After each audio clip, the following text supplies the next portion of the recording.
here I've done the water effect on the big board. As you can see, it looks really good. And I've just got a plain white iced cake that I've placed towards the back of the board because we're going to do a nice flower arrangement at the front here. So now we've got to stick our wonderful plaques on. So here I've got some royal icing in this bag. And what we're going to do, we're going to pick out our plaques. Now we turn it round and we start at the back first. Now pick out the worst plaques to go towards the back. And I'm going to squeeze some royal icing out on there, like so. And then we just gently push. And there's the first one stuck on. So it's really easy to do. We're going to overlap them. Can you see? Just push them. Make sure they are right against the cake. And as I said before, they are slightly bendy. Make sure they are overlapped, like so. Doesn't that look lovely? So we keep going. Make sure one doesn't move when you put the next one on. Sometimes that does happen. As we turn round. So we keep building up. Make sure it's pushed in at the front as well. As I'm looking down, I'm making sure there's not a huge gap there. Now this would look really good if you did it on chocolate. If you used white chocolate and did the water droplets, it would look stunning. Now it won't work on direct chocolate because this is actually water-based colour, but it will work on your modelling chocolate. So there's an idea for you. Okay, so let's stick this to the one on, the scary trees. And we keep going. And I think this will be the last one.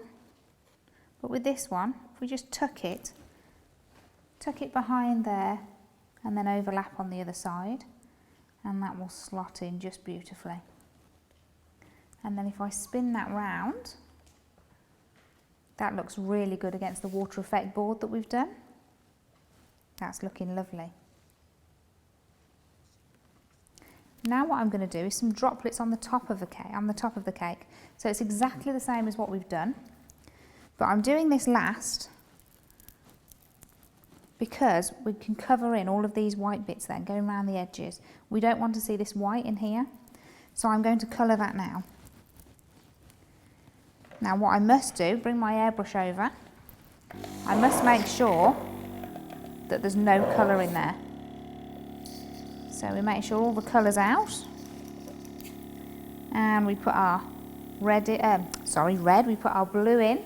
I'm just going to spray, make sure that's clean, and then we can spray over the top of our cake. There we go. So keep adding. Now never overfill your colour well here.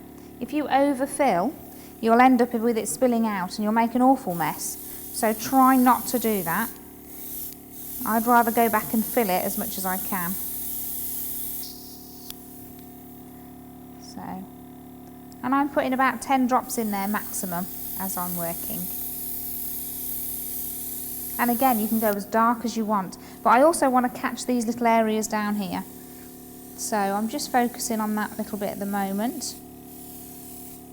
Going in between. Can you see the white is now disappearing? And because this is an underwater effect, it hasn't all got to be the same shade. You can do some bits darker, some bits lighter. A little bit more. Just to make sure I'm getting where I need to be. Okay, I'm happy with that. There we are. Now as you can see, because I've just airbrushed that, can you see it's gone a little bit shiny? Now that will dry and it will go matte. It will end up going exactly the same as the board, so I'm not worried about that. But if you do ever want a glaze on your cake, you can buy spray glazes, which you just spray over the top. Never put your glaze through an airbrush because it will end up ruining it.